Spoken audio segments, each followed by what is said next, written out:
Hello students, आपका स्वागत है इस क्लास में। आज अंतर्राष्ट्रीय अर्थशास्त्र के अंतर्गत एक टॉपिक पढ़ेंगे, क्रय शक्ति समता सिद्धांत। क्रय शक्ति समता सिद्धांत, या जिसको बोलते हैं परचेसिंग पावर पैरिटी थ्योरी। ठीक है, यह अंतर्राष्ट्रीय अर्थशास्त्र का एक अत्यंत महत्वपूर्ण और आधारभूत सिद्धांत है।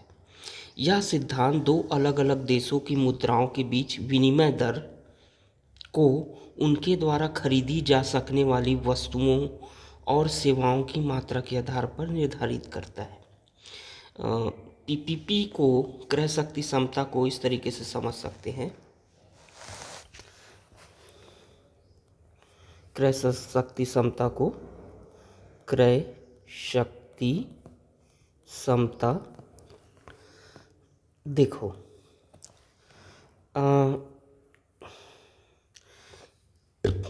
इसके लिए ये निर्धारित की जाती है कि एक वस्तुओं की टोकरी है, वस्तुओं की टोकरी। अब वस्तुओं की टोकरी में कुछ सामान रखे हुए हैं, जैसे 1 किलो चीनी रख दिए, 1 किलो शक्कर, 1 किलो सेब रख दिए, मंच चॉकलेट रख दिए। ऐसे विभिन्न सामान जो दैनिक रूप से हम लोग यूज़ करते हैं, उसको एक टोकरी में रख दिए, विभिन्न सामान। अब उसकी कीमत, उस टोकरी की कीमत किसी दो देशों में क्या क्या है, जैसे भारत एक देश है और अमेरिका एक देश है। अब मान लेते हैं कि अमेरिका में ये जो टोकरी मिलेगी जिसमें बहुत सारे सामान रखे हुए हैं, ये मिलता है $100 में। अमेरिका में $100 में मिल जाता है। लेकिन भारत में वही सामान अगर ख़रीदने जाओगे तो मिलता है 3000 रुपये में। ठीक है, तो उतना ही सामान है और भारत में वो मिल रहा है 3000 में, जबकि अमेरिका में वो $100 में मिल रहा है। तो दोनों रुपए में अंतर है, उसकी मतलब रुपए की क्रय शक्ति में अंतर है। ठीक है, अमेरिका में रुपया $100 में इतना सारा सामान खरीद लेते हैं, जबकि भारत में 3000 में मिलता है। यहाँ $100 में मिलता है और भारत में 3000 रुपये में मिलता है। तो पीपीपी कैसे निकालते हैं कि अमेरिका में 3000 रुपये, जबकि भारत में 3000 रुपये, जबकि अमेरिका में $100 में। तो क्या आएगा, 30, इसको अगर काटे तो 2 शून्य कट गया। ठीक है, तो 30 रुपये बराबर $1। ठीक है, तो अमेरिका का $1 भारत के 30 रुपये के बराबर है। और इसमें हमने शामिल किया है वस्तुओं की टोकरी को। ये बताता है परचेसिंग पावर इंडेक्स या क्रय शक्ति समता का सिद्धांत। चलो यहाँ तक समझ लिए, अब आगे इसको हम लोग समझते हैं। तो सरल शब्दों में इस कहें तो पीपीपी यह बताता है कि किसी मुद्रा की वास्तविक ताकत इस बात में नहीं मापी जानी चाहिए कि वह बाजार में कितने डॉलर के बराबर है, बल्कि इस बात से मापी जानी चाहिए कि उस मुद्रा से उस देश से उसके अपने देश के भीतर कितनी वस्तुएं खरीदी जा सकती हैं। वो टोकरी याद है ना? तो ये नहीं देखना है कि $1 बराबर 90 रुपये है या 100 रुपये है। ये देखना है कि वो ₹1 भारत का इस टोकरी में से कितना सामान खरीद सकता है। सिद्धांत का उद्भव और अर्थ।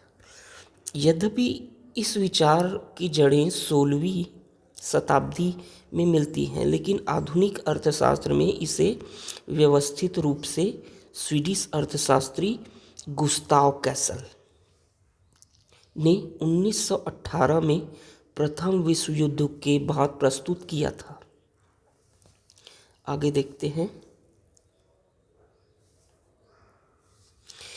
पीपीपी सिद्धांत का मूल आधार एक कीमत का नियम, लॉ ऑफ वन प्राइस है। यह नियम कहता है कि एक कुशल बाजार में व्यापारिक बाधाओं और परिवहन लागतों की अनुपस्थिति में एक समान वस्तु की कीमत दुनिया भर में एक होनी चाहिए जब उसे एक समान मुद्रा में व्यक्त किया जाए। पीपीपी का सिद्धांत क्या कहता है कि अगर कुछ लागतों को हटा दें, जैसे परिवहन लागत है, और व्यापार बाधाओं को हटा दें, तो दुनिया भर में अगर एक डेयरी मिल्क चॉकलेट मिलता है तो भारत में अगर ये 50 रुपये का मिल रहा है तो अमेरिका में भी वो $50 का ही मिलना चाहिए। तो सभी देशों में एक होना चाहिए। पीपीपी कैसे काम करता है ये देखते हैं। ये कैसे काम करता है एक उदाहरण से। मान लीजिए कि वस्तुओं की एक टोकरी, हमने एक वस्तुओं की टोकरी ली थी जिसमें अनाज, कपड़े और ईंधन शामिल हैं। यदि इस टोकरी की कीमत अमेरिका में $100 है, उदाहरण कुछ देर पहले बताया, वही समान टोकरी भारत में 3000 रुपये में मिलती है, तो पीपीपी के अनुसार $1 बराबर कितना होगा? 30 भारतीय रुपये। ठीक है, तो यहाँ पर पीपीपी के अनुसार $1 बराबर हुआ 30 भारतीय रुपये के। यदि बाजार में ये पीपीपी के अनुसार है, यदि बाजार में विनिमय दर ₹1 बराबर 83 है तो पीपीपी के दृष्टिकोण से भारतीय रुपया अंडर वैल्यूड है, मतलब मूल्य से कम में मिल रहा है। इसका मतलब है कि 83 रुपये में आप भारत में $1 की तुलना में कहीं अधिक सामान खरीद सकते हैं। ठीक है,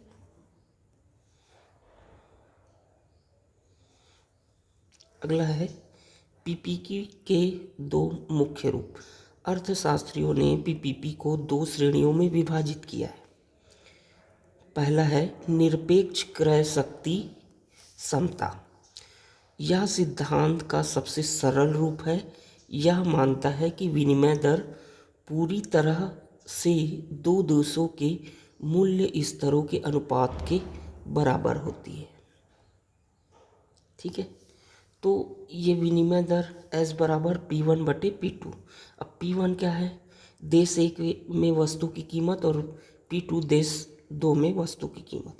इसको उदाहरण से देख लेते हैं कि एक डेयरी मिल्क का चॉकलेट है, भारत में $50 में मिल रहा है, जबकि अमेरिका में $5। ठीक है, तो क्या होगा? 10। तो इस समय होगा कि $1 बराबर 10 भारतीय रुपये, ये वस्तु के अनुसार। अगला जो इसका प्रकार है सापेक्ष क्रय शक्ति समता। यह अधिक व्यवहारिक है क्योंकि यह समय के साथ होने वाले परिवर्तनों को देखता है। यह बताता है कि दो मुद्राओं के बीच विनिमय दर में परिवर्तन उन दोनों देशों के बीच मुद्रास्फीति के अंतर के कारण होता है। ठीक है, जो दो देशों में विनिमय दर में अंतर जो होता है वो किसके कारण होता है? मुद्रास्फीति में अंतर के कारण। यदि भारत में मुद्रास्फीति अमेरिका की तुलना में अधिक है तो भारतीय रुपये की क्रय शक्ति गिरेगी और परिणाम स्वरूप रुपया डॉलर के मुकाबले कमज़ोर होगा। तो ये है कि अगर महंगाई किसी देश में बढ़ती है तो उसका मुद्रा, जैसे भारत का मुद्रा रुपया है, वो अंतर्राष्ट्रीय बाजार में कमज़ोर होगा। लेकिन अगर महंगाई कम रहती है तो उसका मुद्रा मजबूत होगा।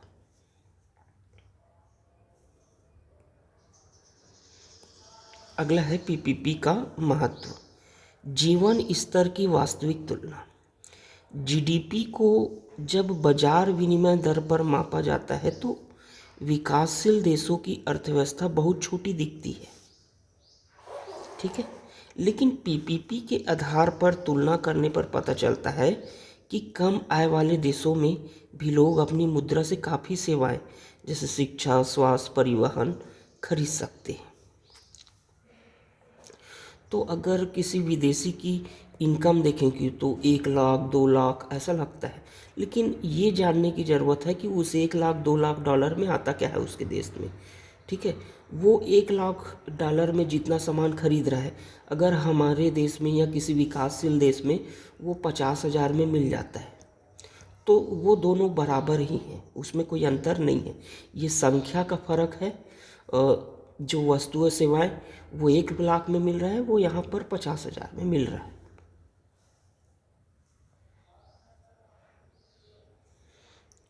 अगला है वैश्विक अर्थव्यवस्था में भारत का स्थान।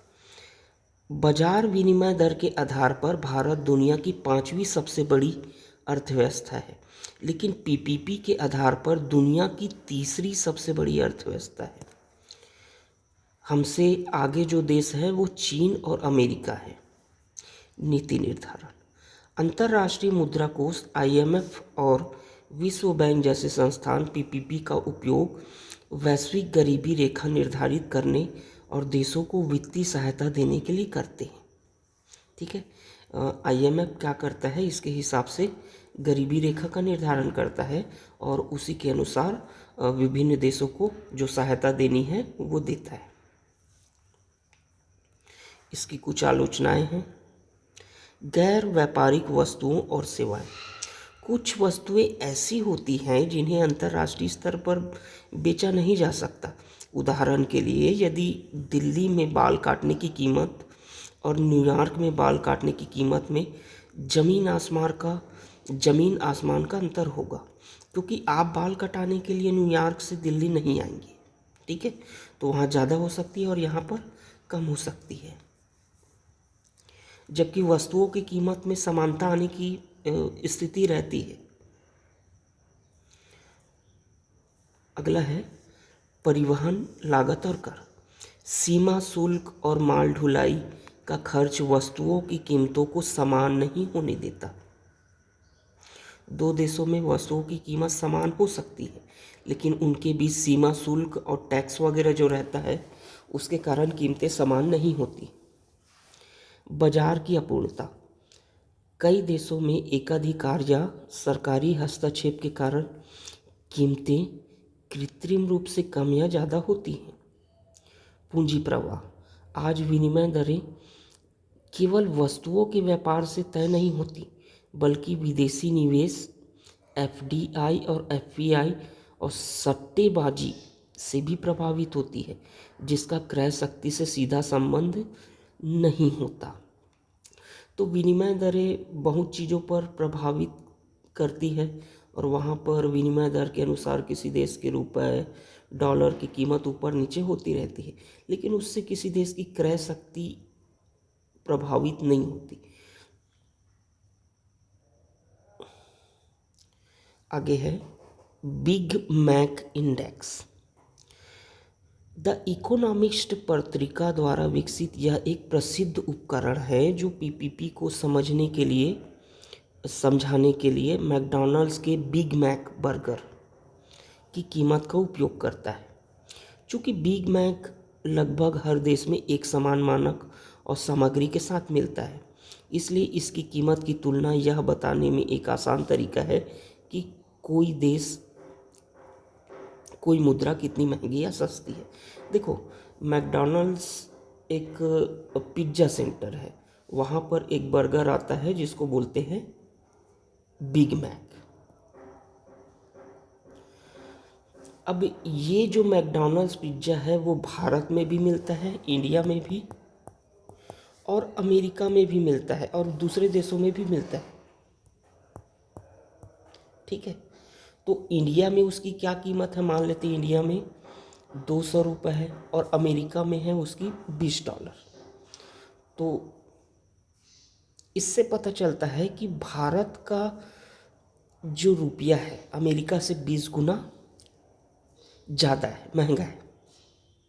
ठीक है, और अमेरिका की परचेसिंग पावर उसके ज़्यादा है। निष्कर्ष। क्रय शक्ति समता पीपीपी सिद्धांत हमें यह समझने में मदद करता है कि विनिमय दरों के पीछे असली आर्थिक शक्ति क्या है। हालांकि यह अल्पकालिक बाजार उतार चढ़ाव की व्याख्या नहीं कर सकता, लेकिन दीर्घकालिक रूप से यह देशों की वास्तविक आर्थिक ताकत और उनके नागरिकों के जीवन स्तर को मापने का एक विश्वसनीय पैमाना जरूर है। ठीक है, तो आज का ये जो टॉपिक है ख़त्म हुआ। मिलते हैं अगले क्लास में।